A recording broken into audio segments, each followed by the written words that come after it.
Hello আসসালামু আলাইকুম রাহমাতুল্লাহ। শুভ সকাল।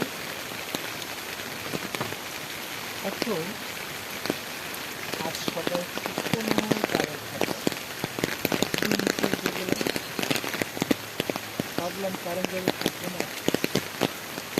যখন সকালে দিকে দেখি যে পানি ওঠে, পানি এক্সট্রাক্ট সকাল করছে। যাই হোক, আল্লাহ পাকের জন্য খুব শীতা বৃষ্টি পড়ছে সকাল থেকে। এখন এই বৃষ্টিকে দেখতেছি। যাই হোক, প্রচুর ব্যবসা হবে না, তাদের সত্যি হবে, তাই না? সবাই ভালো থাকবেন। অক্সিজেনের গান ডাকলেও শুভেচ্ছা, অক্সিজেনের গান ডাকলেও শুভেচ্ছা। সবাই ভালো থাকবেন। আল্লাহ হাফেজ। এখন বৃষ্টিতে গোসল করতেছি। যদি আপনাদের শরীরে বৃষ্টিতে গোসল করতে ইচ্ছে হয় তাহলে চলে আসেন ঘুম থেকে। আল্লাহ হাফেজ।